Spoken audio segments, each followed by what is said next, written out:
What's good, YouTube? Welcome back to the channel. It's your boy Trey, and I'm back with some more game for y'all today. And today, I got something a little bit different for y'all. In today's video, I want to tell you guys a little bit about 10 people and how they really individually shaped me into the person I am today. Here is 10 men who have changed my life. Now, these 10 men are ranked in no particular order, but up first is my grandfather. Let's call him the gardener. My grandfather may be one of the only people who I look at and think I'm not strong enough to live his life. From growing up in the South during segregation to being drafted for World War II at 18 years old and having to drop out of high school your senior year, to going off and fighting for a country who, let's be real, really didn't fight for him back, to even breaking the color barrier in his department working at General Motors. So I have to work my ass off because one day when he's no longer here to guide me and to support me, I'm gonna have to step up and be the one to lead and to carry on the legacy of my name that he built. That's why he's the gardener, because he planted the seeds of greatness. And I have to grow up and live up to the standard that he set. The next man who changed my life is Eusebius Howard, the soil. In order for a seed to grow, it has to be placed in the right kind of soil. The stronger and healthier that soil is, the better that seed will grow. I met Eusebius when I was only 14 years old. He was actually the big brother to one of my closest friends back in high school.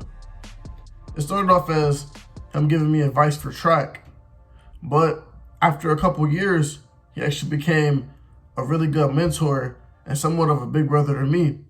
He often told me what I was doing wrong with sports, school, women, but most importantly, with life. Say he's the kind of guy that he's not always gonna be there when you want him to be, but he'll be there when you need him to. He is the soil because he made me strong by showing me what strength was. Everything that he succeeded or failed in, he used as a lesson to teach to me. One day, he came up with a 5-year plan to become a millionaire. So when he told me about it, I did the same. He is the first person who I've watched with my own 2 eyes from start to finish go from being broke and living with his grandma to making 6 figures. They say that you're the average of the people who you hang around. So if I keep on hanging around him, I'm gonna be great. Next up is Braxton Miller. He's the target. I'll get straight to the point on this one. He inspired me to play quarterback, and chasing the dream of playing quarterback in the NFL is what got me to this point. So if it wasn't for him, I wouldn't be where I am today. He is the target because he gave me something to aim for. Colin Kaepernick, the message. I call Cap the message because he sent the message that you have to really stand up for what you believe in, even if it causes you to lose everything. And he really embodies a quote that was coined by this next guy, Malcolm X, the symbol. If you don't stand for something, you'll fall for anything. Malcolm X showed me that you can become anything if you put God first. he used to live the life of, let's say, a troubled man. But through God, he evolved into someone else, someone who changed the world. He's a symbol because he's an example that no matter how low you are, no matter where you come from, you could become something greater. Chris Singleton, The Mission. One day, around last January, I believe, my friend Jeremiah told me about some speaker who was going to be on campus hosting a little speaking engagement. And I remember for some reason that day I was in like a real bad mood. Like I just wasn't happy. And I ended up, because I really didn't want to go. I was tired. I was having a bad day.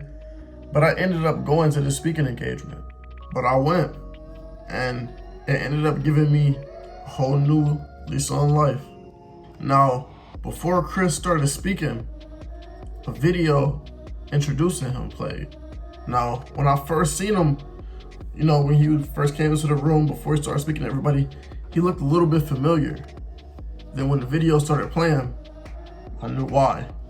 The video was about a few minutes long, and it told the story of how Chris's mother, along with 8 other African Americans, tragically lost their lives at a church in Charleston, South Carolina, when a white kid by the name of Dylan Roof came in and, with hate in his heart, decided to take the lives of 9 people for no reason. And in the beginning of the video, it showed Chris holding a press conference at a baseball stadium with like the whole Charleston community around him, and he addressed the situations that happened.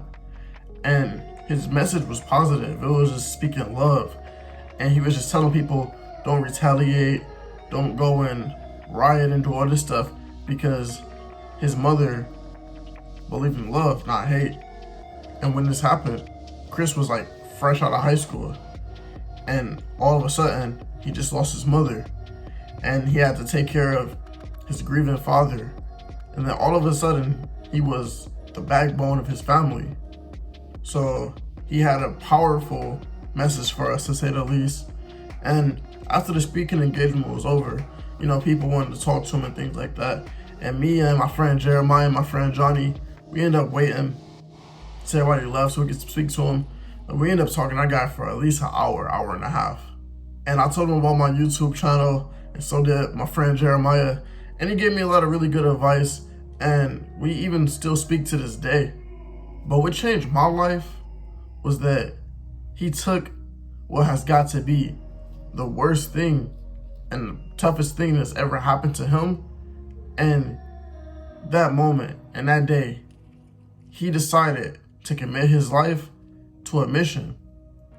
And that mission was to spread the message of love, not hate. And now he's doing that one city, one school, one community at a time.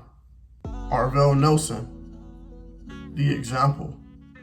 I met Arvell last summer.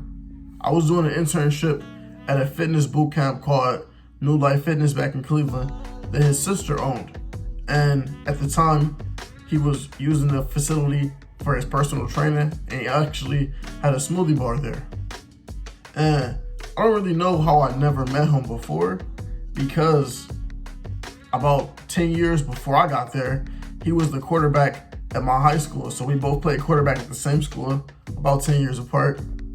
But funny enough, he was trying to train me a little bit that summer, but mentally, I was pretty much already over the game of football, and I was really more locked in on my YouTube channel. And almost every time that I talk to him and then we talk about football, I'll always say that if I had met him about 4, 5, 6 years earlier, back when I was in high school, I think I would have been a really good college quarterback. But Veli came in my life for a different reason. He showed me an example, the example of who I want to be as a man, and how a real black man should carry himself. I saw a man who learned to love himself, who embraced the ups and downs of life and adapted to life every single time that it tried to knock him down. A man who learned a better way and tried to teach it to his people. A real life Black king. He is the example because he showed me what it really is to be a Black king. And now I have a standard to look at when it comes time for me to become a leader. Because when I look at Orville, I see who I aspire to be as a father, as a husband, and as a man. Jeremiah Jackson, the law. Jeremiah is one of my closest friends. We met at University of Findlay. We played football together. And although I don't really like taking credit or being a part of anybody's success, he told me on multiple occasions that I motivated him to start his own YouTube channel. And even though I really don't like comparing myself to anybody, especially comparing myself to other content creators, because him and I, we really make two completely different forms of content. In terms of work ethic, I can admit he's a better YouTuber than I am. He's more consistent than I am. He stays on schedule. And overall, he doesn't make excuses. And that's kind of hard for me to say it and admit it because I really pride myself on being the hardest worker in the room and never letting anybody outwork me. But I'm kind of glad that he's been more productive than I have been overall with YouTube, because you don't get better by being around people who don't push you. You've got to get around people who are better than you, because that's how you get better. I don't know if you can see it in my eyes. Hopefully you can, but I'm exhausted right now. It's currently like 11 p.m. I've been spending the last 2 hours writing down the content that I'm about to tell to you guys. I've been spending the last 40 minutes and 45 seconds telling you guys what I wanted to tell you. And it takes a lot of work, but I've surrounded myself around people who have shown me what hard work really looked like. So now I had to raise myself to a higher standard because I'm striving to be the hardest working person I know. So I gotta work. I call Jeremiah the law because so far through our friendship, he's been holding me accountable. He holds me accountable to trying new things on YouTube. He's holding me accountable to stepping outside my comfort zone when it comes to making content. He's even holding me accountable to me doing the things that I tell y'all to do. He's telling me like, yo, that 1% better every day, man, that's been motivating me. Have you been doing it? Did you get 1% better today? He pushes me. Now, as you all may know, I've made multiple videos fully dedicated to Nip and his whole journey, so I'll keep this one very brief. Nipsey Hussle inspired me because he showed me that as long as you hustle, as long as you stand strong on what you believe in, and as long as you never fold, even I can change the world. And the final man that changed my life is my future son. What gets me going every single day is the thought that one day, if God wills it, I'll be a father. I don't know if it's gonna be 10 years from now, or 5 years from now, or a year from now. Hopefully not a year from now. Whatever it's gonna be, one day I'm gonna have a son, and it's gonna be my responsibility to make sure that my son is prepared for life. He would need me to teach him how to be a man and how to treat people and how to love himself. Every win, every loss, every single moment of suffering that I do on this earth will all be lessons that I can teach to my son one day. Because when I leave this world one day, I promise that my family will be set and taken care of for generations to come. This was 10 men who changed my life. I hope that you enjoyed this video. I hope that you took inspiration from it and that you learned some valuable lessons. Please leave a like. Let me know what you thought. Give me a little bit of feedback and subscribe to the channel if you're new. If you've already subscribed, please turn on post notifications so that you see whenever I upload a new video.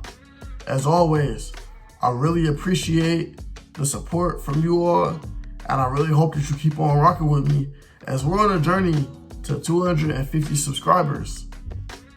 And until next time, remember, always get 1% better every single day.